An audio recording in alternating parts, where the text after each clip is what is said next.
Ahora en esta parte vamos a entrar a desarrollar qué son los pueblos indígenas, quiénes son los denominados pueblos indígenas. En general, el término de pueblos indígenas alude a una variedad de grupos humanos o colectividades más o menos con las mismas características, pero se les puede denominar de distintas formas, o se les suele denominar de distintas formas. Por ejemplo, pueblos originarios, grupos étnicos, colectividades, pueblos indígenas también, ¿no? Y en general también el término pueblos indígenas alude a distintos grupos con diversas características. Algunos se encuentran en estado de aislamiento, con muchos grupos que están en la Amazonía, y otros también se encuentran mucho más conectados o vinculados con la sociedad nacional, ¿no? Como el caso de muchos grupos andinos o comunidades campesinas a lo largo y ancho del país. Se le llama de distinta manera, como decía, ¿no? Grupos étnicos, pueblos originarios, pero el término más apropiado, el de mayor aceptación y el de mayor consenso a nivel internacional es el de pueblos indígenas. Otra cosa que es muy importante es que a nivel de la doctrina, de la legislación internacional, no se ha podido establecer una definición de lo que se entiende por pueblos indígenas, dada la gran variedad, la gran diversidad de pueblos existentes en el mundo, cada uno con, digamos, características, particularidades propias que los distinguen entre sí. Pero lo que sí se ha podido establecer, y esa es una base muy importante, son una serie de criterios o parámetros para poder identificar a un grupo como indígena. Y así, el convenio 169 establece que los pueblos indígenas, para ser reconocidos como tales, como indígenas, deben tener dos criterios. Deben tener dos criterios. Un criterio objetivo, que significa que estos grupos deben descender de poblaciones que habitaban en una zona geográfica del país antes del inicio del periodo de colonización o del establecimiento de la actual frontera de dicho país. Y el otro criterio objetivo es que sus miembros mantengan completamente o en parte las prácticas y costumbres que les han sido heredadas por parte de sus antepasados precoloniales y los hacen diferentes de otros grupos humanos. Entonces tenemos aquí dos aspectos que contienen el criterio objetivo: descender de las poblaciones que habitaban, esa región antes del periodo de colonización o del establecimiento de las actuales fronteras nacionales, y el mantenimiento de la costumbre de las prácticas que los distinguen del resto de la sociedad nacional. Y además existe un criterio subjetivo, es decir, que sus miembros se consideren a sí mismos como indígenas y que esa condición de indígena sea aceptada por los otros miembros del pueblo indígena al que pertenece. Si un grupo humano cumple estos criterios, tanto objetivos como subjetivos, se le aplican las normas vigentes sobre pueblos indígenas que quedan establecidas en el convenio 169 de la OIT. Pero además de esta definición de pueblos indígenas que establece el convenio, hay que tomar en cuenta una serie de aspectos y características que nosotros podemos encontrar en la realidad y que necesitamos recoger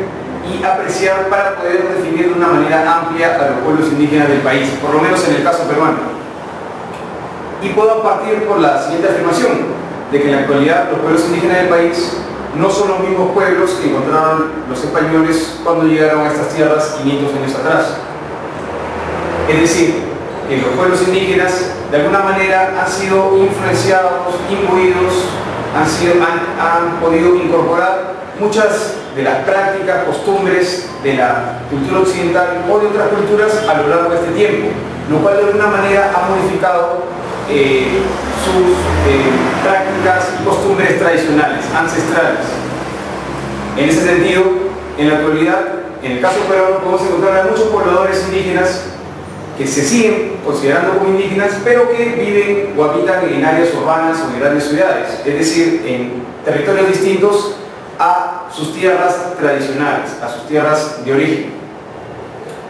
Y eso se da principalmente porque las ciudades ellos pueden obtener mayores oportunidades económicas de las que podrían obtener en el campo, en las zonas rurales. Asimismo, muchos pobladores indígenas en la actualidad también dominan perfectamente el idioma castellano, que es un idioma distinto a su idioma propiamente originario.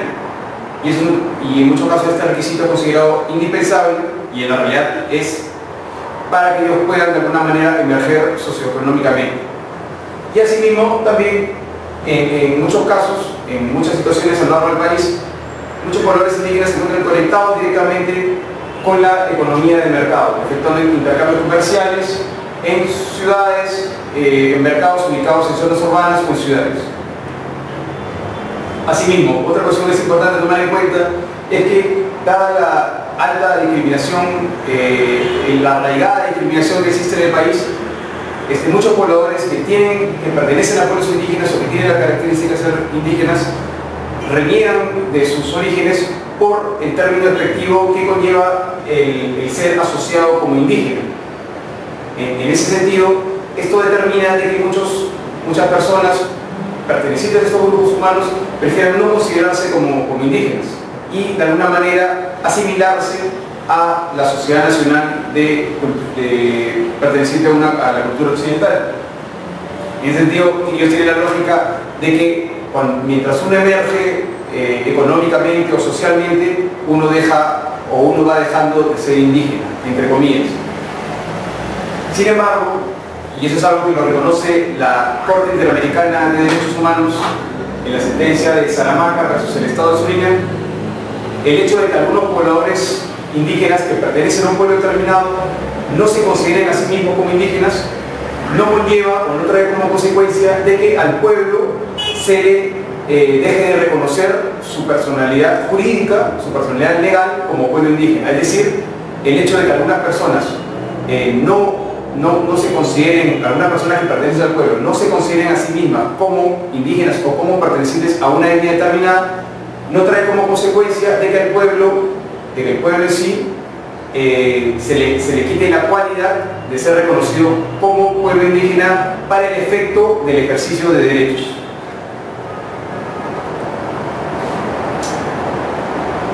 Otra cuestión que hay que tomar en cuenta, ya en el caso peruano, es el tema de las comunidades campesinas y nativas. A lo largo de la historia reciente, es decir, a lo largo del periodo republicano, las comunidades, sean nativas, amazónicas o las comunidades andinas, se han denominado o se les ha dado una denominación legal diversa. Así, por ejemplo, la Constitución de 1920, que es la primera constitución, dicho sea de paso, que reconoce un estatus legal a las comunidades indígenas, se le da la denominación justamente de comunidades indígenas, reconociéndoles una serie de derechos sobre sus tierras. Luego, posteriormente, ya en la Constitución de 1979 y previamente también durante el gobierno de Velasco, se cambia la denominación de comunidades indígenas a comunidades campesinas y comunidades nativas. Y este cambio de denominación se mantiene hasta la Constitución actual de 1993. Lo que sí hay que tomar en cuenta es que en los últimos años se ha venido introduciendo el término de pueblos indígenas o de pueblos originarios para, de alguna manera, denominar a estos grupos, estén incluidos en comunidades campesinas o en comunidades nativas. En ese sentido, la mayor parte de la legislación peruana en la actualidad viene de alguna manera incorporando el término de pueblos indígenas, lo cual representa de que, al menos en términos formales, en términos de leyes, el Estado peruano viene incorporando el desarrollo de la normatividad internacional que reconoce derechos específicamente a pueblos, no habla de comunidades o de grupos de distintas características.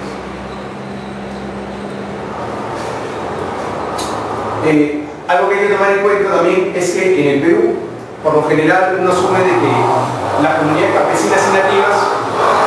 o en todo caso, los pueblos indígenas en el Perú son aquellas comunidades campesinas y nativas. Eso es lo que normalmente se entiende. Pero en la actualidad, la ley y el reglamento de consulta han establecido una serie de criterios para poder denominar a un pueblo indígena como tal. Es decir, cumplir, al igual que el convenio 179, unos criterios objetivos y un criterio subjetivo. En ese sentido, por más que nosotros podamos pensar de que las comunidades campesinas y nativas en el Perú son pueblos indígenas, en términos legales, no necesariamente todas las comunidades campesinas y nativas son pueblos indígenas. Es decir, serán pueblos indígenas aquellas comunidades campesinas y nativas que cumplan con los criterios, tanto objetivo como subjetivo, que se establecen tanto en el convenio como en la ley de derecho a la consulta. Y ahí hay que tomar también en cuenta de que una directiva del Ministerio de Cultura, que es justamente la que está viendo el tema de la ley y el derecho a la consulta, la implementación del derecho a la consulta, ha señalado de que en la base de datos oficial de pueblos indígenas, que es la que va a determinar cuáles son los pueblos indígenas del país, a los cuales se les va a aplicar el procedimiento de consulta, resulta necesario de que aquellos pueblos reconocidos en esa base de datos puedan cumplir con dos requisitos: habitar en sus tierras comunales y mantener la lengua original. Respecto al tema de la lengua, hay que señalar de que la Organización Internacional del Trabajo ha señalado de que, dado el proceso de asimilación al que han estado sometidos muchos pueblos indígenas a lo largo de un periodo muy largo de la historia, resulta de alguna manera difícil pensar de que muchos indígenas puedan hasta la actualidad mantener sus lenguas originarias. En ese sentido, el hecho de que muchos pobladores indígenas ya no usen sus lenguas tradicionales no les quita, de acuerdo al convenio, de acuerdo a la OIT, no les quita o no les debería quitar la cualidad de ser indígenas, de ser reconocidos como indígenas para efectos del ejercicio de derechos. En ese sentido, como señala la OIT, el idioma, el vestido y otros signos exteriores de la identidad indígena muchas veces se han perdido involuntariamente como resultado de políticas asimilacionistas. Por ello, no debería exigirse que se hable el idioma para reconocer un pueblo como indígena. Eso aquí hasta este punto.